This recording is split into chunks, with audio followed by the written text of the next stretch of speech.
I was brought up that men do not cry. I got a scar on my face where I had to get stitches from my middle of my forehead to the side of my face. They thought I was dying. I'm the first graduate to graduate in my family with a bachelor's degree. My name is Anthony Almeida.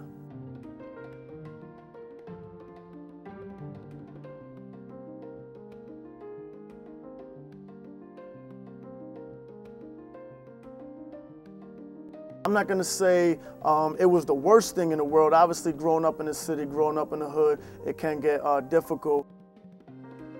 You know, in Jersey, I had a grandfather who was my mother's father, who was a junkie, and he was a junkie, and he just used a lot of heroin, and he died alone in his apartment, and three weeks later, they found him. I dealt with a lot of anger. My mother and my father, they split up when I was around 12 or 13 years old. It was like both of my families just split up, and it did a number to me. When I was 17 years old, I accepted Jesus as my personal savior. I remember going to the altar and my aunt saying, "Aunt, let's go to the altar." And I accepted Jesus. To be honest, I felt like that was the worst thing I could have done because I was not for real. I don't even know what I'm doing right now, but I started selling drugs. I got into clubs. I started drinking. I got locked up at the age of 17.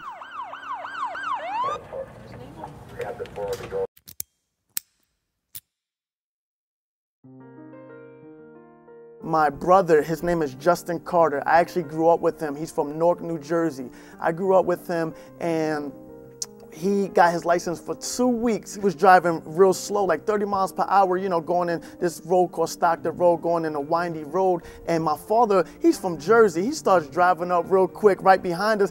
He was driving 80 miles per hour and going down this windy road. I'm like, "Justin, what are you doing?" All of a sudden, we smacked into a tree going 80 miles per hour. None of us had seatbelts.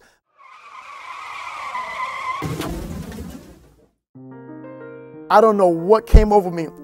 I said, "God, forgive me for all my sins. I don't want to die. Like, if I die right now, I want to go to heaven." And I literally thought they thought I was dying. And I just remember going back from the hospital bed and just sitting there just thinking, I'm like, "God, man, you're so cool that, you know, I have another chance to live for you."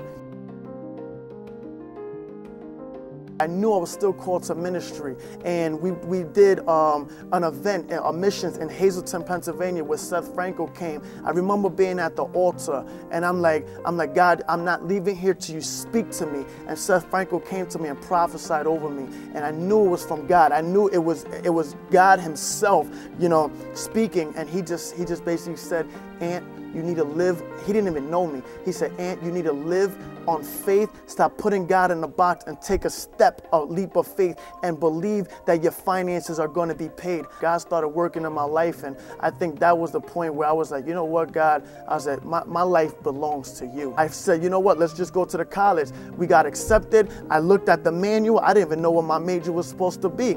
I looked at the manual. I said, "You know what? Urban missions." Valley Forge, it was an experience. I'm the first graduate to graduate in my family with a bachelor's degree. 2010, I became a licensed minister, a reverend. I became the pastor of evangelism and urban outreach. We say, yeah, we believe in God, and we say we're followers of Jesus, but we want to do our own thing. Don't do your own thing. Do your own thing if it applies, it connects with the will of God. I encourage you to stand firm in your faith and believe that Jesus is who He is. My name is Anthony Almeida, and I'm living proof that God is still at work.